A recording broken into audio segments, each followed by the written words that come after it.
all of these presidents, okay, that were elected 20 years apart, who died in office, okay, it happened 7 times in a row. All of them were elected in a year that ended with a 0, okay, hence the name, the zero curse, okay.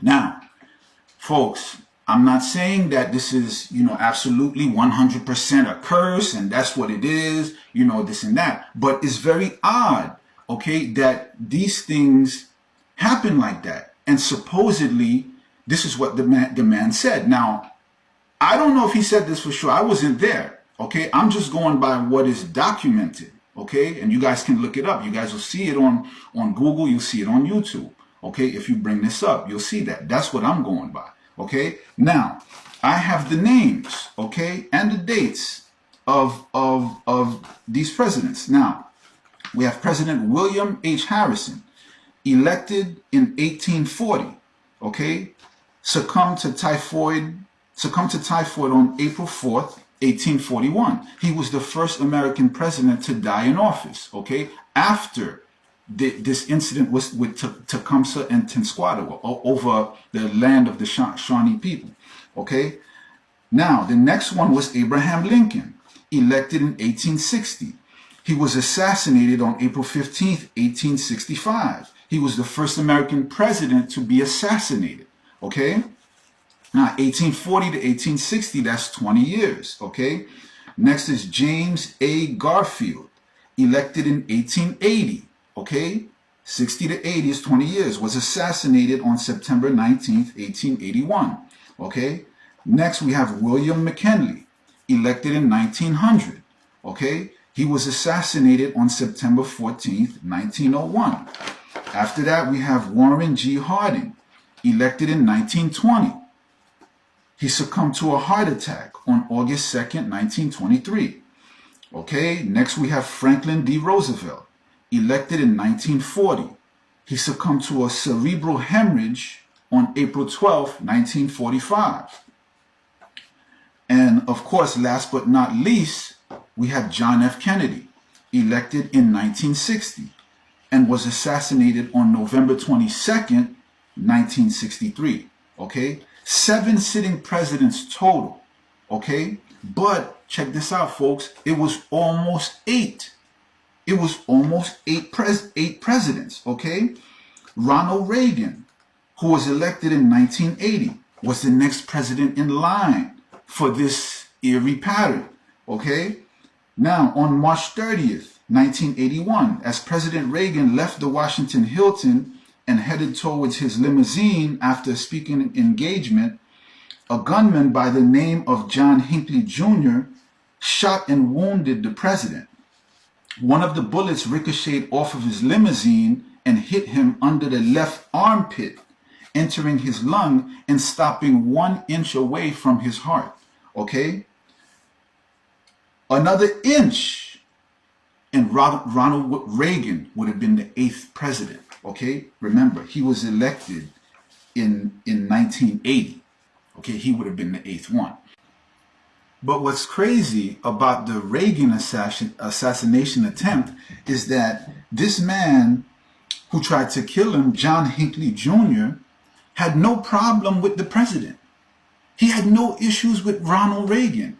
What happened with him is that he had a obsession, infatuation with an actress by the name of Jodie Foster, okay? And for him to he was trying to impress Jodie Foster, okay? I guess try to make her fall in love with him or something. So he felt that it was a good idea to impress her would be to try to assassinate the president of the United States of America.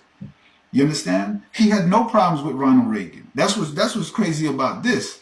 It was all over his obsession with Jodie Foster. He was trying to impress her, so he goes and he tries to kill the president. Now, folks, this is the reason why Nancy Reagan put Joan Quigley on retainer. And she did that after the assassination attempt because Nancy Reagan, as well as many other people in Washington, were well aware of this pattern, okay, of presidential death, this crazy pattern. So she paid Joan Quigley $3,000 a month to keep her as her and the president's personal astrologer after the assassination attempt. Okay, now Mrs. Reagan didn't allow the president to make any major moves, okay, without first consulting with their astrologer, Joan Quigley. This is all well documented. Okay? Many people jokingly said that the president at the time was really Nancy Reagan. And to some degree, that was true. You understand? She would often tell the president to skip work, okay, due to the unfavorable position of the stars, as she received that information from Joan Quigley, her astrologer. Okay? Now, a lot of people made fun of her because of this. She was often ridiculed. But you know what? Her husband made it. You understand? Her husband made it. Okay? Regardless of what we think, okay? Regardless of what we think may have been causing this, okay? She wasn't about to stand by and just watch her husband end up like the other seven presidents and not at least try to do something. Now, it was also said that this wasn't the only thing that was done. Okay, members of the Secret Service, okay, from that time said that there were other things going on also, other spiritual works being done, there were prayer meetings being done. You understand? In order to try to break whatever was going on here. Okay, all right. This is what they said. Now, here I can't say with 100% certainty that the zero curse, okay, was what was causing this, okay, causing these deaths, or even if there was ever really a curse at all. I can't say that with 100% certainty. Okay, there might have been. It's possible, but I don't know. Okay, but I do believe that there was some spiritual component, okay, to these patterns of presidential deaths. Okay, I believe that something spiritual, something mystical was going on to cause that, and I'm gonna tell you why.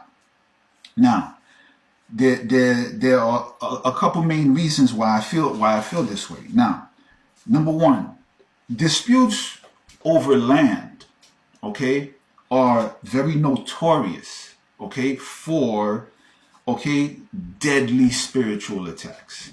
Okay. Now, personally, my family is from Haiti. Okay. I can tell you stories like this all day long. Okay.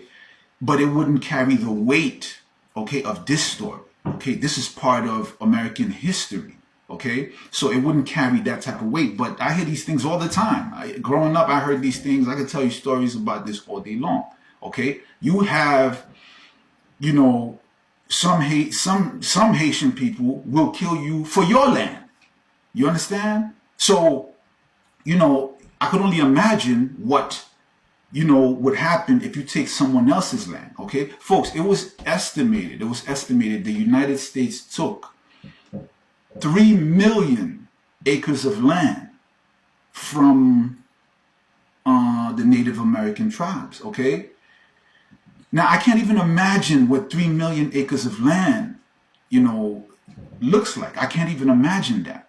But I can tell you, you know, you have a better chance taking a man's money and not taking his land. At least the money, there's hopes that he can make it back. But when you take someone's land away, right, it's like you've taken everything. Okay? The piece of land that you have, right, that you're on right now, there's no other piece of land like that in the entire universe. That's the only one like that. It's unique.